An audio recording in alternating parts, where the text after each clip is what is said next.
For the whole month of April, we did a challenge.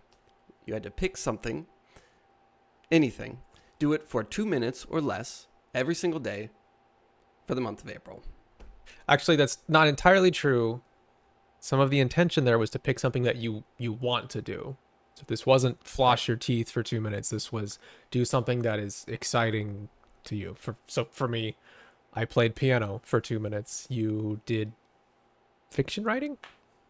Yes, I wrote fiction. It's something I've always wanted to do, but had never done. So, Right. And that's the spirit of the challenge, was to do something that you think is awesome for exactly 2 minutes. We did waffle on this a little bit at first. I really wanted it to be 2 minutes. And then everyone was like, surely you mean a minimum, right? There's no way that you could actually want us to do this for 2 minutes and no longer. And I was kind of like, yeah, I guess maybe that's what I meant. And it took me about a week to double down and say, no, 2 minutes. right. And for the record, I was one of those people. Yeah, mostly And you. That's what I'm talking about. My first day, I think I spent 45 minutes on it. Mhm. And it was like that for the first week. But I eventually came around and saw it your way. But you chose, let's talk about why we chose what we chose. You chose piano, and you've obviously played piano before. Yeah. So why would you choose this again? Okay, so I'm going to have a lot to say about this one. Just on the whole, this challenge was, I think, the best thing for me that we have done, besides maybe the don't unplug your phone challenge, because that was really life-changing for me. But this was up there. I have a lot to say about this. And I think, just as a side note, I did play piano, and I have a lot to say that I feel like I learned about just playing piano in general, but I'm going to save a lot of that for next week, because we decided that we're going to actually have a sort of a music episode next week where we'll talk about some music things, which will actually be the first time that we've done that since the start, pretty much. So that'll be cool. Right. Okay, what was your question? Sorry. Well, part of the reason for doing this whole challenge was an experiment in seeing if we could take something that we're either scared or intimidated to do, right, or just have a weird relationship with, and make it really easy. So you chose piano specifically because it has become very difficult for yes. you. Yeah. Right? Okay, yeah. For anyone who doesn't know, I know most people here know me from my music theory channel on YouTube, which was kind of a reasonably large channel for me. I went to school for classical guitar. I started playing piano a lot. Really loved it. Went through this pretty big, I don't know, period of life where that was just all I was doing and all I was thinking about. Wound up getting kind of burnt with college and the music degree, and then taught piano for a long time and played piano for a long time and guitar and did stuff on YouTube and all that. But then it eventually just kind of got to this place where I was just burned out on playing and performing and teaching and all that stuff, and haven't really come back to it since. And that just to say that there's like a lot of emotional baggage there for me around piano. You know, my YouTube channel, we've talked about this before, there's a lot of guilt and just not great feelings about the fact that I kind of stopped uploading there I didn't really intend to stop, but I sort of did, and it became too much. There's just a lot there. So I've gone through cycles of trying to pick this up again. I mean, I've gone through these kinds of cycles for all kinds of things, not just piano, but this is definitely one that falls in that category where I really love it. I mean, I really do. And so I'll start to think, okay, let's get into this again. Let's find something I want to start to learn or work on or whatever. And then it's like this little explosion where I just get kind of crazy about it, and I'll sit there all day and just play, and it starts becoming consuming, and it starts to disrupt other parts of my life. And then a lot of feelings start to show up of, oh man, that's going to be so much work to get back to where I was, and this and that. Like, it becomes really emotional, and then that emotional burden starts to just kind of snuff that out. And then it goes into this cycle of, okay, now I feel guilty because I wanted to play and I started and then I failed again. It feels like a failure, and it just tends to go through that loop of like really high intensity, working super hard on it, playing a lot to the point where I'm not doing other things, and then it flatlines and emotional stuff happens, and then it just loops over and over. So all that to say this, the reason why I wanted to do this, because this felt like a very new approach for me. Certainly had never tried to do something like this before, where I play piano, but in this extremely restricted way. Where, I mean, and I was very hardcore about the 2 minutes thing. I mean, I sat down, I wouldn't even look at the music until I started the timer, and then it's 2 minutes, and then when the timer goes off, boom, pencils down, done. And that was it. Like I can't look at the music anymore. I can't even see the keys. It's like over. And that was it. And I figured this might be stupid and it might not work, but nothing has worked before, so what the hell's the difference? Might as well try it. So, what was because this was kind of your challenge. You came up with this one, I think.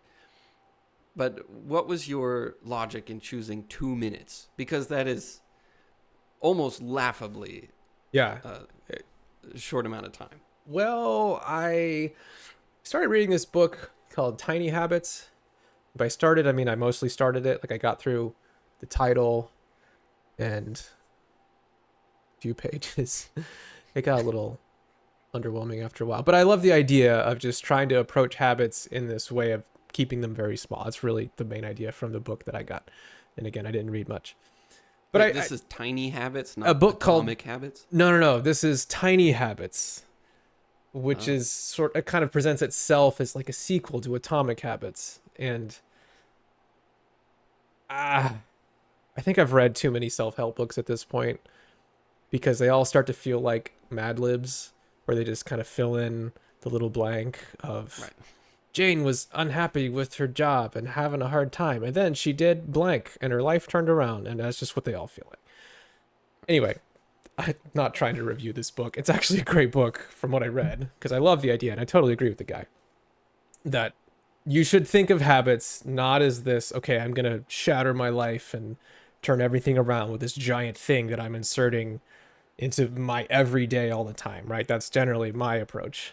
And so the thinking is, instead of focusing on the thing, which is what I've always done in the past with piano, I'd always take the thing, which is playing piano, and think, okay, I got to play piano now.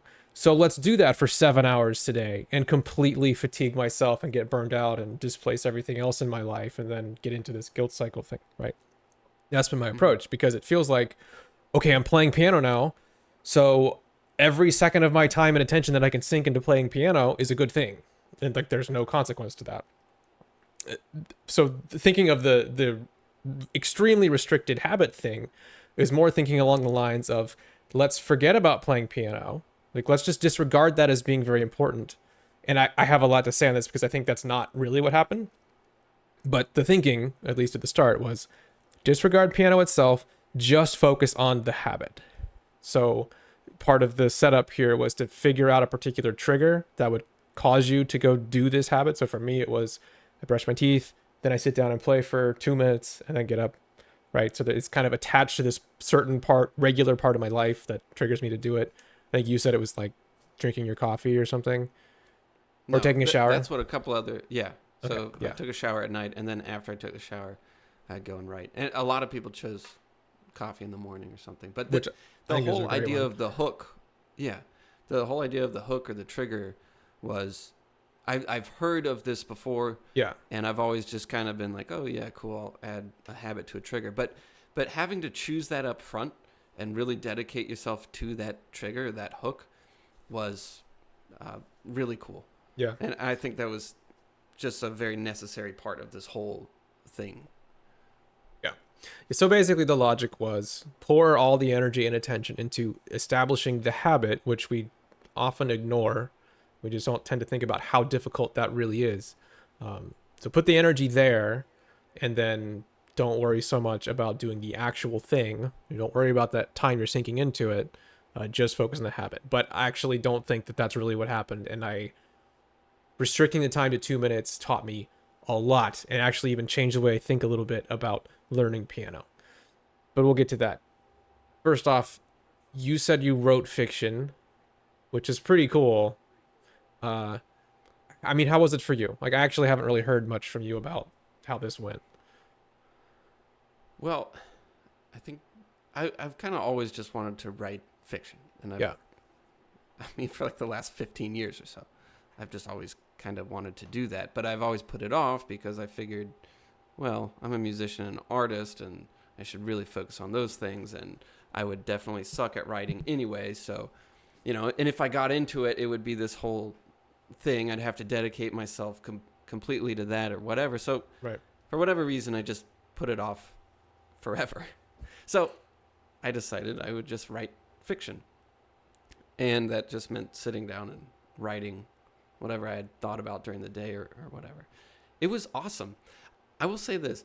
When we did our phone challenge, it was extremely eye-opening. And it seemed to change the way I think, and it really changed things. And it was crazy. When we did the wake-up challenge, same thing. It really changed. What are these challenges? What is the phone challenge? What is the wake up challenge? Okay, when we did the phone challenge for a week, I thought we did It was a just month. However long we did. we argued about this last time. Okay, well, we need to do a month. I am 60% positive it was for a week, at least. Okay, we spent 1 week where we left our phones plugged in. No, they did not explode. If you're wondering about that. I will say this: it actually is not great for your phone's battery to leave it plugged in all the I time. read that it doesn't matter as long as you don't have a phone from like the 90s. But I think it shortens the lifespan of the battery, but then phones die after 2 years because you drop them or they run out of security updates. So it's like your heart gives out at 90, but you died at 40 from something else. okay, Well, well, that's putting really that dark. aside. And Yeah, sorry. the whole point of the challenge was, okay, unplug your phone, but leave it in a corner, a specified place all the time instead of Right. carrying it with you. Yeah. Maybe we should have done that instead. It just wasn't. I don't want everybody's phones to catch on fire because of us. They won't. Well, trust ours us anymore. didn't. Ours That's did true. not. But anyway, when we did that challenge, it was so eye-opening to just see the effects of that. When we did the wake up every day at the exact same time for a month challenge, that was very tough, but it was so cool to just change up your everyday life. When we did this challenge, nothing changed in the way that my normal schedule did not change at all. Yeah. Like I didn't have to sacrifice something else. I didn't have to give anything up. It was just it didn't change a thing, except now I went from never having written for, the 15 years that I've been wanting to now I have over, 30 ideas. I have this whole library of ideas now that I've created. And I've gotten started, and it has changed the way I think, because now when I go out during the day, I'm paying attention to literature, and I'm listening for stories, and I'm jotting things down, and I'm keeping track, because now I have something to tie it back into, and I'm thinking, oh, that would be a cool thing to write about tonight in my 2 minutes or whatever. So in that way, it changed a lot. But what I mean is that 2 minutes, everyone has 2 minutes. It 2 was minutes? the easiest thing. Yeah. Sorry, it was. Okay, you go ahead. No, I'm sorry. I want to emphasize how 2 minutes is about the same as nothing. 2 minutes is like when you're about to leave and somebody you're with is like, wait, let me go pee.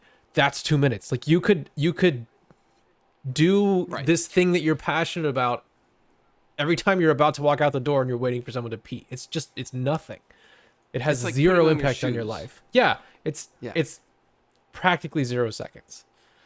Yes, and so that absolute zero impact made a huge impact, but it didn't mess with my life at all. It just added.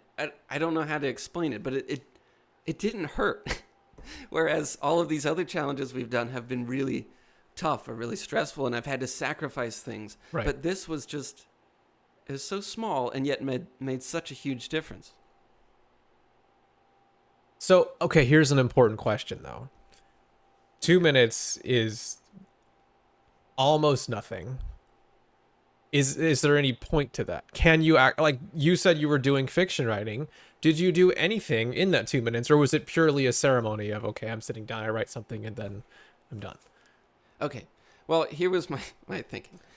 I waffled a bit on the 2 minutes. When I first started, it was like 45 minutes, and Right. then I slowly got it down to maybe 20 minutes or whatever.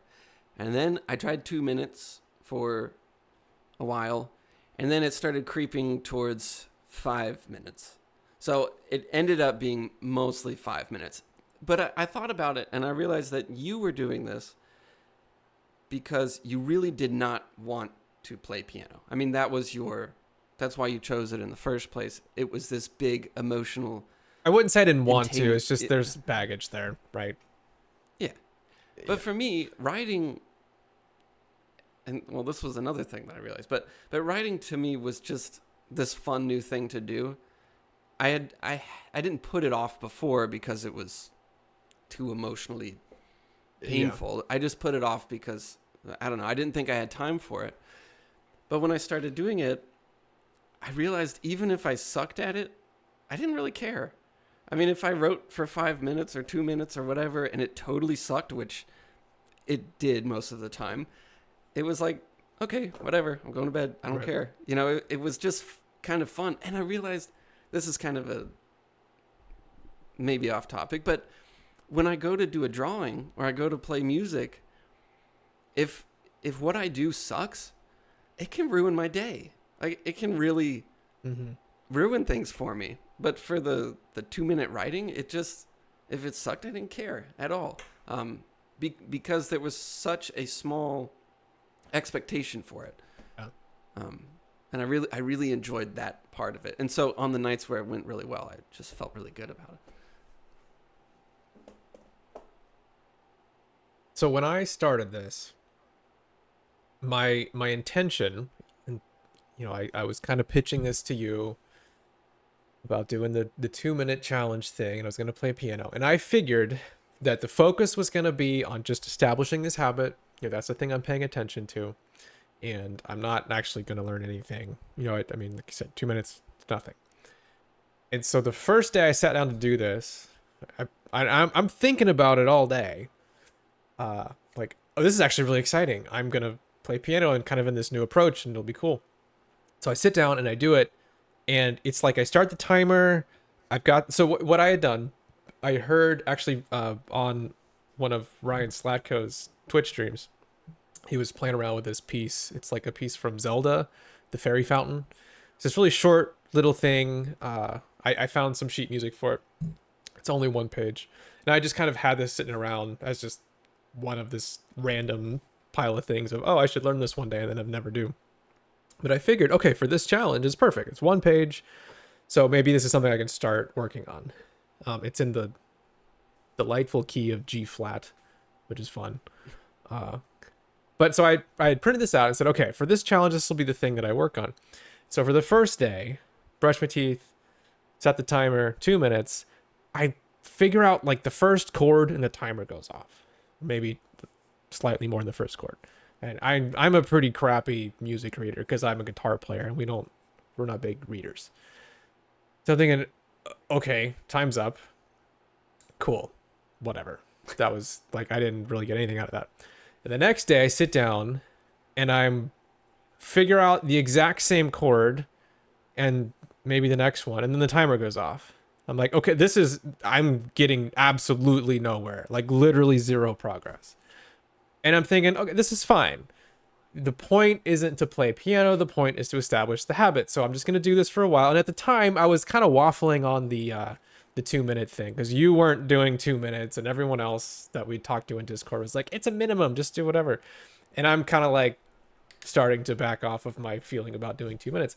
The third day I sit down for 2 minutes and again, just zero progress. And so I get up and I'm thinking, I could just sort of give up on my 2 minute thing. It's all right. It's a minimum. So, I at least sit down for 2 minutes, or maybe I play for 10 minutes or 20 minutes or whatever. But then I was thinking, could you learn stuff in 2 minutes? And I'm sitting there thinking about it. Like, is that possible?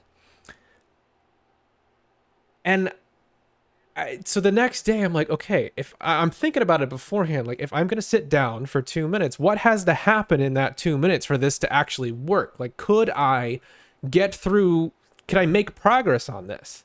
And spoiler, I learned it. I actually figured out what I needed to do to where I have learned that entire sheet of music this month.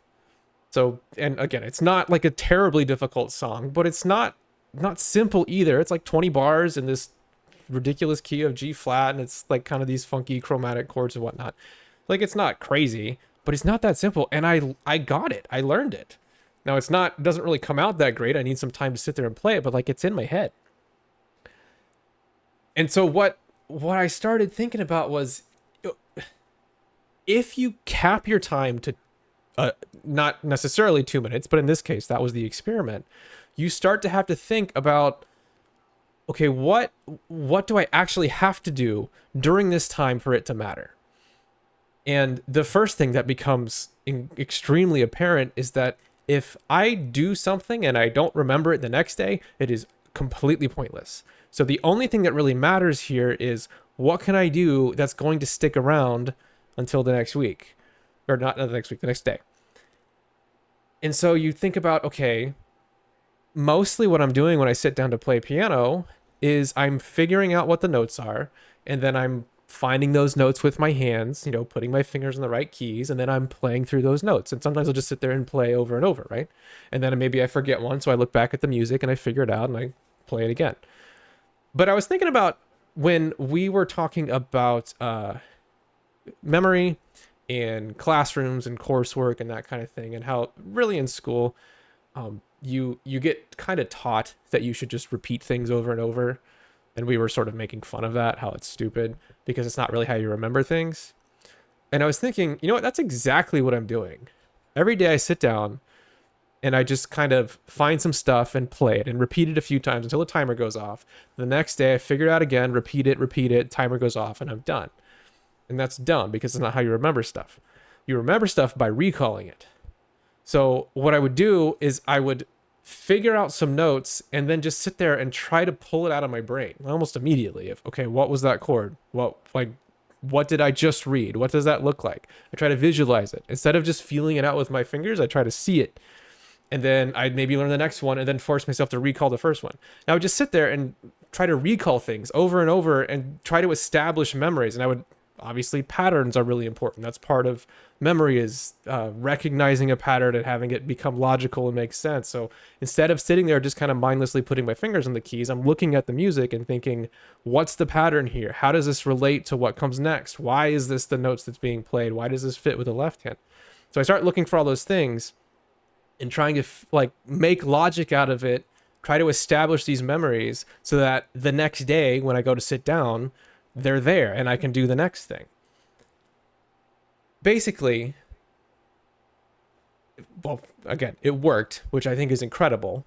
I mean, this is again, I'm a crappy reader. I'm sure that really good readers could probably do this without so much effort, but for me, it's slow going.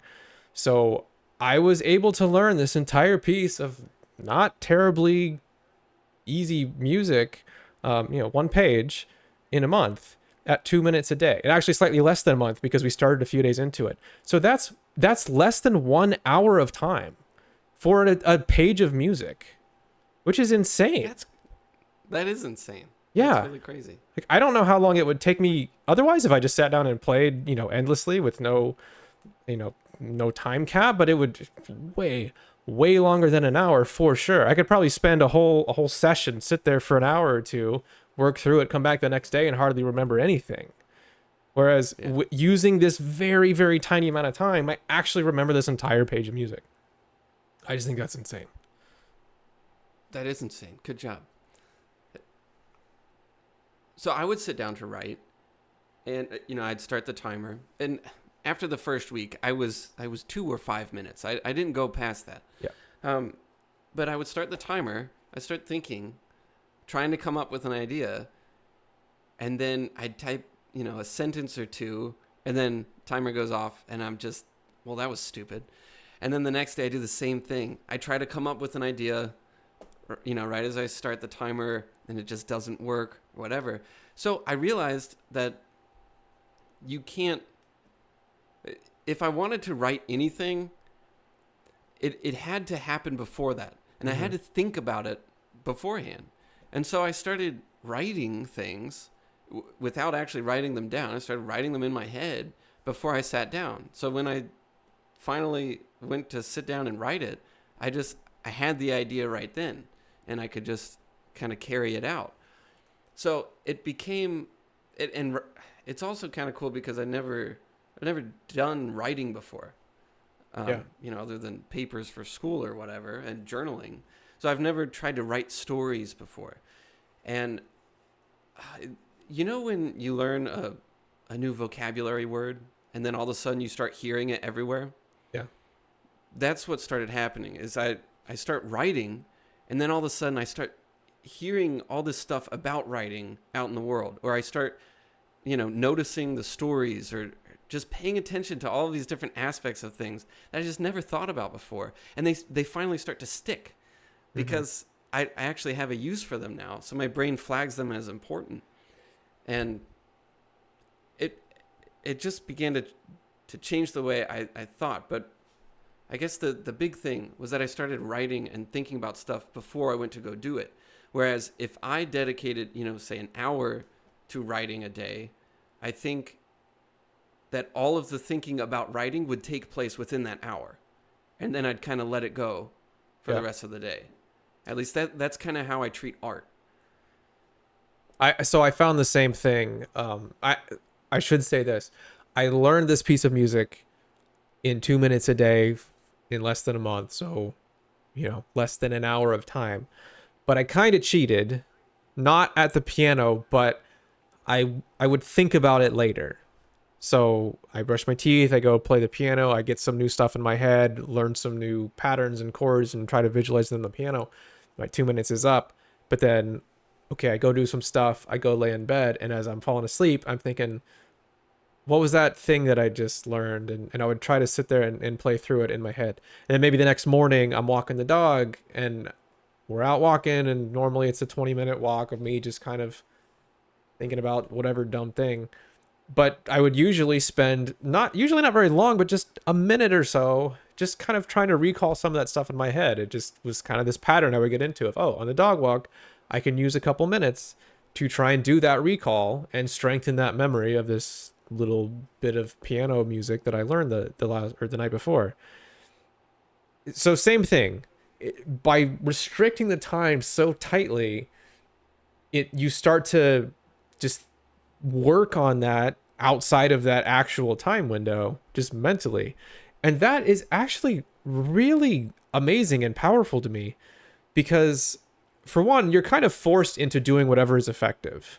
You can't just sit there for hours and think, okay, I guess I'll run through this again, or I guess, you just write a bunch of garbage. I don't know what wasteful fiction writing would be, but whatever isn't productive. Like, you can't just do that. You're super restricted. And so when you spend mental energy on it, I'm just kind of forced to do what is effective, which in this case, for the thing that I was doing, I'm trying to learn a piece of music. So I'm needing to get this into my memory, which means I need to recall it and kind of stretch my brain a little bit to remember these things and visualize the patterns and put together the logic. So that's what I'm doing. So I guess what I'm saying is, I go for a dog walk 20 minutes in the morning, and normally that time is just time, right? Like, I gotta walk the dog. It's just a thing that I gotta do. But now there's this thing that I know I can gain benefit from by putting some mental energy towards. And so the time becomes really valuable, actually. And we were having this conversation on Discord where we were talking about, I think it was actually you, because you had said, for this challenge, I'm going to do fiction writing. Some of us were like, that's pretty cool. Kind of wish that we were doing something like that. So we're thinking, at 2 minutes, I could pick 5 things to do, and it's still 10 minutes. I mean, the amount of... Right, yeah. Like, you really could just do almost anything you want. But if you were to add something else, it gives you a new thing that you can do with your mind, where you could say, I'm walking around and I'm going to start paying attention to stories and this idea of writing and what makes a compelling story, or I'm going to pay attention, or I'm going to spend some time in my head on strengthening memory of this area that I'm working on, or whatever else it is that you're wanting to do. But suddenly it's like your mind has stuff that you can set it to that's really worth something to you. I don't know, is that... Well, yes, we were talking about the novelty problem, remember? Yes, And- I remember. Yeah, I didn't forget about the novelty problem. I'm glad you saw the irony, because okay, but your brain tends to think about what's new, whether or not it's important or whatever. But if it's new, you just have a tendency to think about it. Yeah. And when you're doing the same thing, even if it's just 2 minutes every single day, it's new every single day, which is crazy. Because then you're suddenly thinking about this new thing every single day. Whereas before you were probably thinking of, I don't know, I was probably thinking about some, I don't know, random song or YouTube video I saw or whatever. But now I'm thinking about stories and writing and I don't know, it's constantly new. It's novel every single day. I don't know, I just thought it was really cool. Yeah, I really didn't expect... this to me was like this missing piece of creating habits or building new things in my life that I just didn't really have before. And almost within a week of starting this, it just kind of clicked of, oh, this is what you do. So one thing that I have wanted to do literally for years, is I've got this list of personal projects and ideas and things that I've wanted to build. Mostly software related, right? Like I'm a software developer as a day job, and I have my day job where I clock in, I do the work, I clock out, right? And that is what it is. But I've always had these projects that I've wanted to work on. And so in the past, what I've done is I've started on something, and I'll get all excited about it, and I'll start just throwing time into it. And the same thing that would happen, like I talked about with the piano, where I just get really excited and I start pouring all my time into it, and it starts to disrupt other things. And then I get through this cycle of, oh crap, I'm really behind on my day job and I got to go back to work on that. Or I just spend all my time thinking about this. And then I wind up getting really frustrated or getting into hyper focus modes, which we talked about last week. And it just turns into this cycle, right? Where it just becomes huge, becomes disruptive, kind of explodes, and then flatlines, and I don't touch it for a long time, and we get these guilt cycles and whatnot. So we're a week into this challenge of this piano thing, and I'm thinking, this works. And I think this would work for some of this other stuff. And I mean, this, they're side projects, they're things that I am interested in, but at the same time, there's kind of this feeling of, it would be great at some point to just pursue my own ideas, and maybe if there was enough money there or success, then that could displace my day job. And like there's kind of this dream of getting away from just having to work for somebody else, right? And I think a lot of us have that. But for me, like that's just sort of there. So there's like a bit of a emotional thing with that as well. So anyway, it's an important thing to me. So I'm thinking, okay, I think I have an approach here. I think I could take this and try to apply it to some of this stuff, these projects that I care about and I'm interested in. I think I know how to do it now. So what I did, I set up some rules where I figured, okay, I have to start my job at 9:30, and that's a hard limit. And I actually went out of my way a little bit to try and establish some almost external factors that would cause that. Like, hey, let's have a meeting at 9:30, and let's, hey, I'll be here at 9:30, and just trying to kind of create some external expectations around that so that I can't mess with that too much. I figure, okay, start the day job at 9:30. But then the time between when I wake up, I have to do the dog walk and kind of the morning routine stuff. But then I have this little window of work on this stuff that I care about. That's my window. And it's not 2 minutes, right? This was longer, but it's still very restricted. So the first day I do this, and I'm not an early riser, by any stretch. That's a difficult thing for me. I have trouble with sleep just in general, although that's gotten vastly better. But so the first day, I get up at 8:15, walk the dog, kind of do the normal morning routine stuff, brush my teeth, kind of get my things together, backpack, whatever, walk out to the coffee shop, get my coffee, get started, and it's 9:10. Like, okay, I have 20 minutes to start this stuff. And it's this big project, and I'm sitting there like, okay, I gotta architect these things. I gotta figure out what tech am I using, and where do I even need to start researching and reading and understanding. And then 20 minutes is up. And I'm like, why don't I just spend this entire day on this, and then I'll just catch up on work later?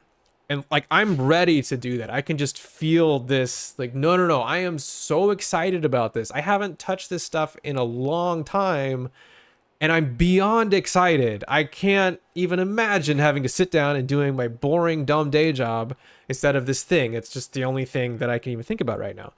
But at the same time, I'm thinking about this piano challenge and how, hey, this is the pattern that I've always followed before, of start something, get super excited, it displaces everything else, that gets out of control, and then, okay, the next day I gotta work double time to make up for the fact that I didn't work at all today, and then that becomes like really disruptive, and I crash and burn again, right? Like, that's the pattern I've always followed. So I'm thinking, okay, I said I would do this, we're gonna do it differently this time. So 9:30, stop, close out of everything, start the day job, and that's it. And I can't touch this stuff until the next day. And it was torture, just actual torture. And it felt the same the first day of trying to play piano. I'm getting all excited about piano. I'm actually thinking about it all day. I decided that, my cue for this habit was brushing my teeth, which I do at like 8:30. And so all day I'm like, well, I could just do it now. Like, no, I gotta wait until I brush my teeth. That's like the whole idea. And I play for 2 minutes and then stop. I'm like, I want to sit here and play all night long. Like, that's just what I want to do. It's painful. Right. I mean, tangibly torturous to have to sit there and not do this.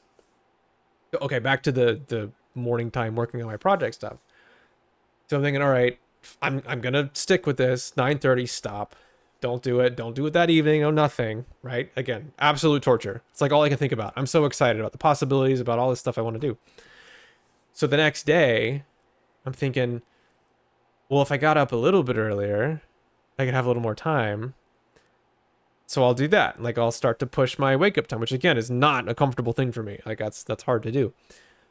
And so I'm just thinking all day, like, okay, well, I got to get going. I can't lay around in bed for 10 or 15 minutes because that's going to disrupt this time. And then I'm thinking, I'm starting to like optimize my morning routine of, okay, if I wake up and I grab all my clothes, then I don't have to go back in the bedroom, and then I don't have to do this and that. And like, I'm starting to just iron out all these little tiny kinks in my morning routine to where, okay, I can be out the door by this time, and I can have the dog walk done by this time, and I can get to the coffee shop by this time. And it's like taking this restricted time window is like sticking a wedge inside my day, and then it's slowly getting driven in there and expanding to where it starts to establish this new thing where I want to get up earlier because I know I'll have more time, and I want to optimize all these things. And then when I sit down to work on this stuff, okay, say I have half hour today, right? I managed to get out get settled by 9, so I have until 9:30. I'm working on this project, and normally I blow off work in the past, right? Blow off work for the day and think, okay, I want to work on this for 16 hours today. And so I'm just going and just doing stuff and whatever. But when you sit down and think, I have exactly 30 minutes and that's it, then you start to think, what do I actually need to do? And as soon as you start going down some little rabbit hole of, why doesn't this work? Why doesn't this work? Or how do I do this? You back up and think, I have 10 minutes left. Is this important? Will this be easier to solve later? I haven't actually committed to using this approach yet. So do I really need to figure out this tiny little detail of something that I'm not even sure I want to do? Like, it forces you into this big perspective of, let's think about what we're doing, what is valuable, because I'm going to have to stop in just a few minutes. And whatever I do now needs to play into tomorrow, because when it becomes tomorrow, I got to build on this, and I got to remember where I was at. I got to know what was the next thing to do. And what started to happen was, I think I said this before, it's like that movie Memento, where you start to leave notes to try to tell yourself, what happens next or what you did. Right. I'm starting to think about how to get, like, how I get into working on this thing mode and how I get out. Because I need an entrance plan and I need an exit plan. Because when you're restricting your time, if you spend 10 minutes just trying to figure out what you were doing, that's 10 minutes down the drain. That sucks. That's like half your time. So every time I'm wrapping up, I start leaving all these notes like, hey, next time, do this. And this is the next problem that needs to be solved. And this is the document that I was looking at. Like, don't go Googling and searching and trying to find this again. Here's what it was. Here's where I left off. Here's the next thing. And so I'm trying to like grease the process of when I open the laptop and start working. Like, I need to get into it right away and be able to get my mind to it.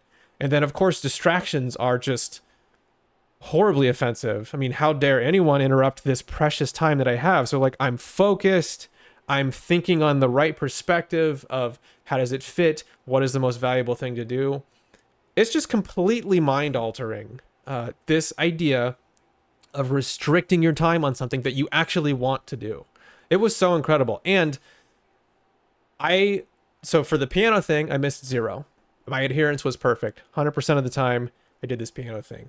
For me starting on this project stuff, I did that from the first day. I did that every single day, did not miss a single time. I started out where I only had 20 minutes. I got to where I had a comfortable hour or even an hour and 15 every morning. I'm getting up at 7:30 and I have this very optimized, quick, solid routine of the morning, then getting to the coffee shop. And that's just been incredible. I mean, absolute stellar, amazing success. And I would like to stress that this is something that I have wanted and tried to do. I don't know how many years it's been since I've actually tried to establish myself consistently working on these things that I care about and I'm interested in. And again, adherence there was 100% this month. Good job. Thank you. I really like what you said about leaving or taking notes for when you stop. So when you come back, you can get back in. That's really cool. I'm going to try to do that. I think it kind of happened naturally by restricting time, by saying, I have this much time and that's it. And then because of that, you just start to think, okay, how do I use this time? How do I make it as valuable as I can? Because I'm going to have to give it up very soon. I don't have all day. It's not a weekend where I just get to blow all my time working on this thing. Even if that's what you want to do, if you can't, you start to just naturally think about all those things of, okay, how do I make this really work for me? And that was something that I found to be really valuable, of leaving notes and telling your future self, your tomorrow self, here's what you got to do. Here's the next thing. Jump in right here. This is what's important. It worked really well. Well, just today, I was thinking about restricting time, or kind of what we said last episode about, over focusing and then getting exhausted, or running into some really big issues if you focused for too long. So I'm working on this painting, and I've been working on it all day long. And there's like this, it's a fantasy painting, and there's literally hundreds of dragons flying out of this nest, right? And so I've been painting these dragons all day long. I mean, so many of them, and I'm getting really frustrated. They're not quite looking right, and I keep thinking, oh my God, I'm going to have to repaint all of these because I just don't like them. And I don't have time for that. Like, this is due. I have to send this out tonight. How am I going to do that? And so my old self would have canceled everything else and just redone the whole thing. But I decided, no, I'm going to, against my normal judgment, I'm going to go for a run. I'm going to get away and do the thing that I've been, I am supposed to do on Sundays. So I go for a run, I get back, and I realize it's not a problem about repainting them all. It's literally just an issue of erasing 3 of them. So I erased those 3. It looked great. I turned it in and it was done. I mean, it was... Yeah. It's weird that following these systems that go against how you feel actually turn out to be correct. It's really strange. Yeah, I think that it's still amazing to me. Like, I kind of get it on a high level, but just on a day-to-day level, it's still amazing that just the thing that feels in every part of your body and mind, like the thing you just really need to do, so often is the opposite of the thing that you need to do. I don't get it. I would love for some kind of fancy scientist to explain that to me. Why is it if I'm running and I get tired, I'm like, man, I sure want to stop. I would love to stop. This sucks. I really hope I get to stop. And I'm checking the thing on my watch, like, oh my God, I still have half a mile to go. Suck. Like, I'm tired. I want to stop. That is a very clear signal. But when it comes to this kind of thing, it's like the opposite, where I start to get fatigued.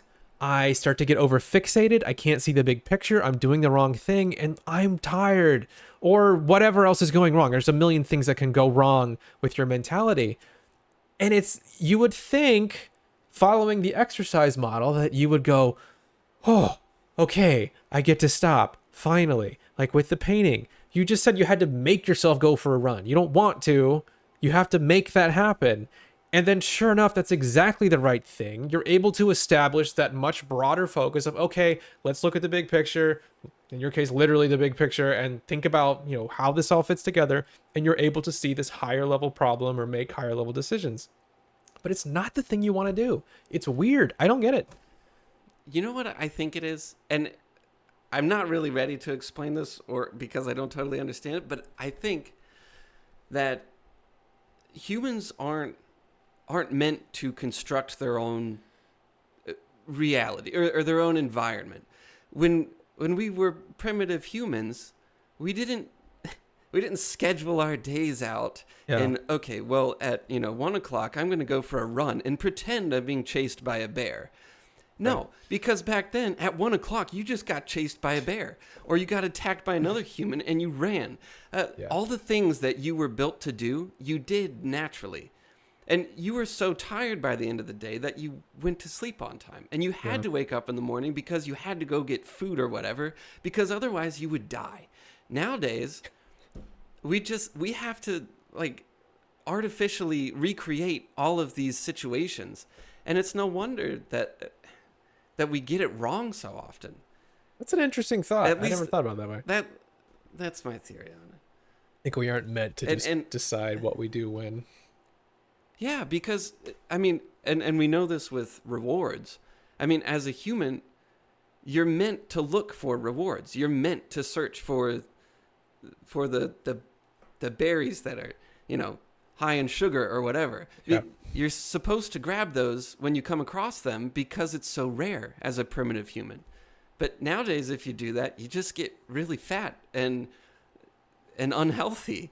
And if you're constantly shoving candy in your mouth, bad things happen. But we're built to think that way because it used to be a way for us to survive.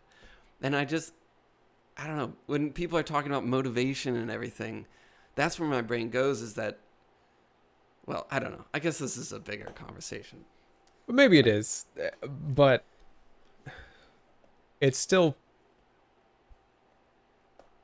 a big open question that we had said early on that this was the motivation season, right? And we wanted to talk about motivation. And weirdly, we've kind of not really approached that directly. But I'm almost starting to feel like thinking about motivation directly is maybe not the right thing. It's almost like thinking about happiness. Like, how do you make yourself happier? Well, that's kind of a hard question, right? Because it doesn't, you can watch a funny movie and that makes you happy, but should you watch funny movies all day? That's probably not going to lead to happiness. Or you can eat a bag of Skittles and that'll make you happy. But is that the key to happiness? probably not, right? Like it's a difficult question. I I guess this kind of goes in perfectly with this 2 minute thing.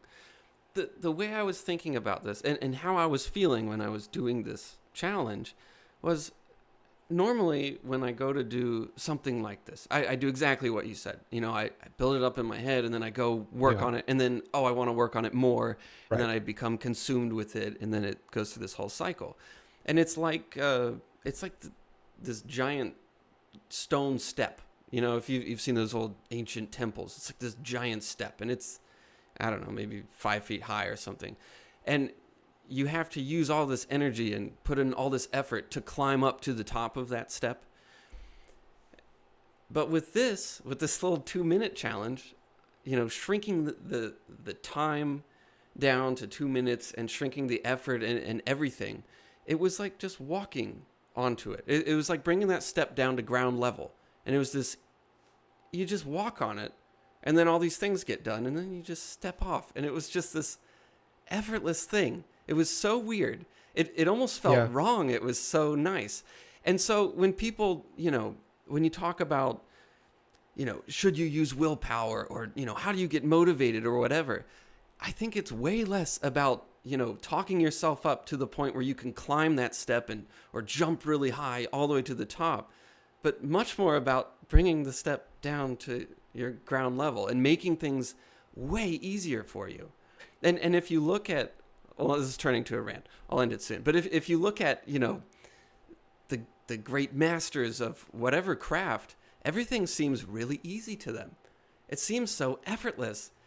And I don't think we're off on that in thinking Yeah. that about them. I think it is, in a way, very effortless for them to do all of the stuff that they do because they have found ways to make it really easy on themselves, not found ways to make them tougher and more able to handle, crazy tasks that we could, never fathom doing. Yeah, okay, along those lines, I just have this random memory. I remember going to a Steve Vai concert at the House of Blues. I don't remember if you were there or not. I was there. Okay, yeah. I was pretty young. I was learning guitar and very excited about it, and trying to learn Metallica solos and stuff like that every guitar kid does, right? And for anyone who doesn't know, Steve Vai is just this guitar virtuoso. He plays electric guitar at an incredible level. He's very much kind of takes an athletic approach to guitar playing, almost just amazing, right? And I'm you see videos, you listen to music and stuff, and that's that. But then just being right in front of him and watching him play was kind of different for me. And I'm just watching him play guitar solos that I'm playing Metallica stuff and whatever, but like this is just even beyond the level of fathoming. I can't even touch it. And I'm watching him play and it's just zero effort. It's like he could do it in his sleep. He's got these like alien fingers that just crawl around and play it, and he's just looking around doing stuff. And I remember having that exact thought. I'm like, I kind of have this feeling like I need to push myself harder and harder and harder so I can play faster and faster. And I'm like straining and gritting my teeth and trying to play. And I'm watching him do it. Like, I don't think that's it. Like, he figured it out. There's no evidence of that at Yeah. all. It's just, Yeah, and you watch high level athletes, even, I don't know, I'm watching sharpshooting at the Olympics, and they're just as relaxed and fluid as possible. There's no stress there. Anyway, I think you're right. And I've read, research and articles written about this where that's actually seems to be, never mind analogy and metaphor, it seems to be literally the case where the people who we consider to be highly productive, highly just accomplished and are able to do all these kinds of things, for them, it doesn't feel like they're just white knuckling their way through the day and exercising all this willpower. It actually it's not a big deal. They go for a run in the morning, and they don't have to like psych themselves up to do it. It's just the thing that they do. Like, oh yeah, no, I go for a run. Whereas, for me, it's like this whole big deal of, okay, well, going for a run today. I'm sure there's some level. No, I know, big but level of yeah. Yeah, of course. I'm not saying that life becomes zero effort for anybody, but just in general, I think that we're kind of thinking about motivation the wrong way in many cases. For a specific example, the phone thing. I told you, I really doubled down on putting away my phone. It's been probably 3 weeks now, or maybe a month, of just I've really gotten strict about that, to where if I'm sitting down on the couch or hanging out, I just don't have the phone. And so I'm not able to gratify impulses constantly, which I mean, this 2 minute habit thing has been really eye opening for me, and all this other stuff has been really incredible of getting up consistently. But I know that a huge part of it is me not having the phone in the evenings, which is crazy to think about. But like, it just, if you plot this stuff out on a timeline, it's way too big a coincidence to just be coincidence. It seems like conditioning my mind at times when you would never think about that. You wouldn't think, oh, that time that you're sitting on the couch and you're going to watch a movie with somebody, like the difference between keeping your phone with you and kind of sitting there and doing random little stupid things on your phone while the movie's going on, and not like that's what's going to affect your ability to focus and feel good about what you're doing the next day. But it does. I swear that it does. And not just that. I know that I've managed to bring it up pretty much every week that we've talked, but there's all these other things too, like this, of restricting your time and forcing yourself to have to think a little bit differently of, okay, I have this much time and then I have to stop. So let's really think about what I'm doing here. And let's really consider, okay, if I have Discord open and there's a new notification popping up every 5 seconds and I keep kind of glancing over to acknowledge that, like, wait a minute, I've only got 30 minutes here. That's not going to work. I'm not getting stuff done. I have to get rid of that. Like, it brings this awareness to what you're doing, and you just naturally start to get rid of things that are disrupting that, and all other factors that go into it. But I guess what I'm saying is, I think you have to think about motivation with a much broader lens of not just what's happening in the moment and how much willpower am I exercising to overcome this thing in front of me, but what am I doing every day from morning to night? Am I fatiguing myself? Am I exceeding my maximum recoverable volume of focus? Am I, constantly gratifying these impulses where I'm kind of tuning my mind to constantly need stimulation? Or am I going through these longer periods of focus? And then am I relaxing that focus and doing all that stuff? And what is happening day to day? Am I being consistent with my sleep and all the stuff that goes into it? It's like there's this big arc, and you have to kind of get that arc, or maybe not arc, but like motivation. Yeah, okay. It's like motivation is this thing that, it rises over time. It's something that you build and tune and establish, and you get into these rhythms where things aren't so demanding and they become easier. And like you said, the 2-minute thing makes something feel effortless. Like, it is nothing. You could punch yourself in the face for 2 minutes and you'd be like, that wasn't that bad, because it's just 2 minutes. Okay. I might be overselling it, but like, it's really, really easy. It's such a powerful thing to me. This was so good. This was such a great challenge for me. So, well, unless you have a whole lot more to say about it. Okay. We want to continue it, right? Yeah. I think for all of these challenges, we've been trying to continue them. We should put a little bit more thought into that, but for this one especially. Well, that's a good question. So say we do want to continue this. Like I said, I was doing a very strict 2-minute hard rule. And that got me in a great place. But what do you think makes the most sense going forward? It sounds like you weren't quite doing that. You were doing more like 2 to 5 minutes or something. Okay.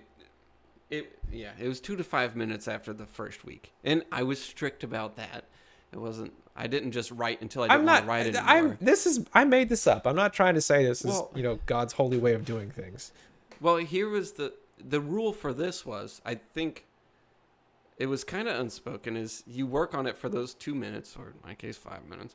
And then you don't work on it for the rest of the day or at any other time, right? So you didn't play piano outside of that 2 minutes, right? So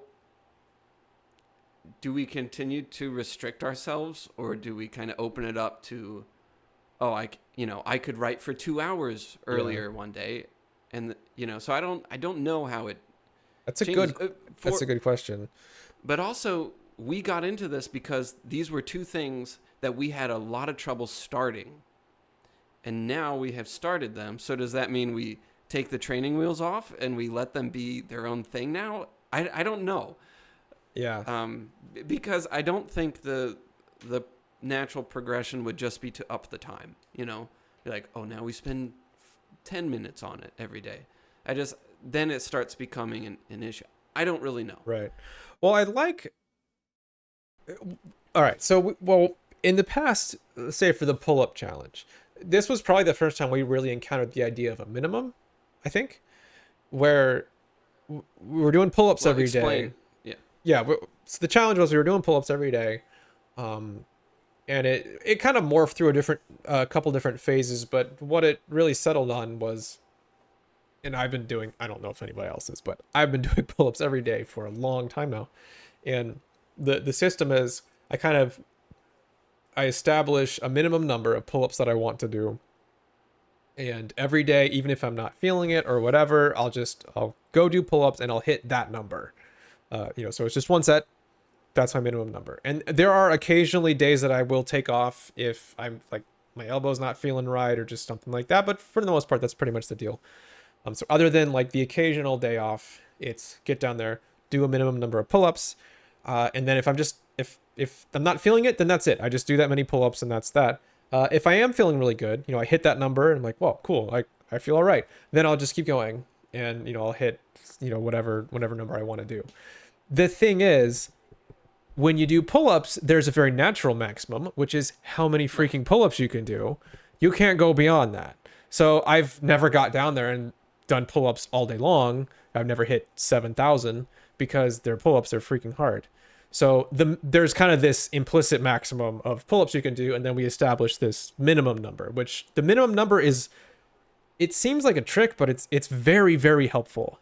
Because you think, okay, I'm not going to go down there. For me, it's in the basement, so pull-ups are always down. But I'm not going to go down there and just have to, like, grind it out and get to that really difficult, challenging limit of, like, absolute failure. It's, all I got to do is this. And if I do that many, that's fine. That doesn't mean that I didn't do well today. That's just part of the deal. So it's very much a real minimum. You can really do that. And then you can, depending on how you're feeling, go up to a maximum. So I think that approach would be pretty good. In this case, we're dealing with something that does not have a natural limit. I can play piano all day long into the late hours of the night, or, whatever else thing you are decided to work on. There's no upper limit to that because there's no natural fatigue there. Not really. Well, maybe you set a limit. I mean, if we're setting minimums, might as well set maximums. Yeah. That's my feeling, at least right now, is okay. I think I'm going to switch from 2-minute minimum. I don't know. I'll play with that. Maybe 5 minutes becomes the minimum or something. I'm not sure. But actually, like you said, 2 minutes is effortless. And it's nice to have an effortless minimum. And like I said, by restricting the time, you start to realize that you can make that 2 minutes really valuable. I mean, by that logic, if I learned one page of music in a month at literally 2 minutes, by next month I'll have another short piece learned, or I can be, in a couple months, a few pages into something else at 2 minutes, go to 5 minutes. That's almost triple the time. I mean, it's, the sky's the limit if you're really, really efficient with that time. So the 2 minutes is a real amount of time. It's not fake. It's not just a ceremony. You can actually do stuff in 2 minutes. So maybe I'll keep that as the minimum, and then I might set a 10-minute maximum for now, and then kind of scale that along with how things are progressing. I don't want to say 2-hour maximum because I know that I'm going to, I'm worried about getting into that point where I just kind of crash and burn because that has happened before. Right. Okay, we need to think about that and figure out how to make this kind of thing long term. And we've been kind of experimenting with all of the challenges that way. Right. But we will be continuing this one in some way. Yeah, and it doesn't have to be the same for everybody, but maybe the community has some ideas here. Especially if you did try this. If anyone has thoughts on what might make the most sense, that would be great. Honestly, there's Atomic Habits, great book. Tiny Habits, great book. I have my problems with it, but it's mostly just I have problems with self-help books in general. They're too long by like 1,000%. Anyway, the there's not a lot of resource on what is the most optimal protocol to establish a new habit for yourself, which is actually insane because it's unbelievably important. So, and obviously it's different for different things. Like we just said, doing pull-ups is different than playing piano or writing fiction. But let's work on that together a little bit. Let's figure out what is the best protocol for doing this kind of stuff. Yeah, but the other flip side of just creating a habit, for this one specifically, it was how do you do something that's previously been really difficult for you? Right. Well, a particular kind of difficult. I love this too much kind of difficult, or whatever, like some kind of emotional thing difficult, not flossing my teeth is boring and dumb kind of difficult. Yeah. Okay, what's the challenge for this month? Okay. Oh yeah, it's okay, so it's May 1st. The challenge for this month is to give up something that you think would make your life less complicated or easier. You choose something to give up that you think would better your life. So it's sort of for 1 month. Yeah. It's kind of the opposite of establishing a new habit. It's giving something up. Right. And I think my thinking on this was to treat we're always thinking of new things to add to our routine or our lives. But we very rarely consider things to get rid of completely. And we tell ourselves, oh, I'll just try to do this less or whatever. But we rarely say, no more of this. I like that. For me, because we've been adding habits, and they're even at 2 minutes. Like you have to think, okay, can't just fill up forever. Yeah, and it's like your day is like this little shelf, and you can only put so many things on there before other things start falling off. And so I just want to start thinking about what could I take off. For me, I'm going to remove. Initially, I was thinking I was going to not listen to music or not use any audio or visual entertainment for the entire month of May. I talk you out of that? I hope I did. Yeah, because it really sounds like torture. But I think that would be fun to do in the future. But for this month, I'm just going to keep it simple and give up YouTube. So no YouTube for a month. Is a little awkward because we're on YouTube. Yeah, we are on podcast platforms, but certainly one of our main avenues is YouTube. So you're kind of telling everybody like, hey, don't listen to us. If you choose to do what I'm doing, see you in a month. But I realize it's one of those things that I'll get on there and just kind of, it's not doom scrolling. It's just doom YouTube. I don't know. That's just one of my weaknesses. I get it for sure. I actually considered that, but then to be different, I was thinking I'm going to give up buying things for a month. And I'm going to like accepting food. And I'm like, if I run out of toilet paper, I'm going to buy more toilet paper. But other than that kind of thing, no buying stuff. And so we were talking about this today, like, hey, we're recording the podcast tonight. What do you want to do? We were arguing about whether you want to give up music for a month, which I think is stupid. I think that should be a different thing that I make you do with me. But we'll see. You're gonna have a lot of work convincing me to do that. But I was thinking about this, and you were pitching your idea, and I was like, wow, it sounds horrible. There's no way I'm doing that. I'll give up buying stuff. And I'm kind of thinking that won't be that hard. Do I really buy stuff that often? Whatever.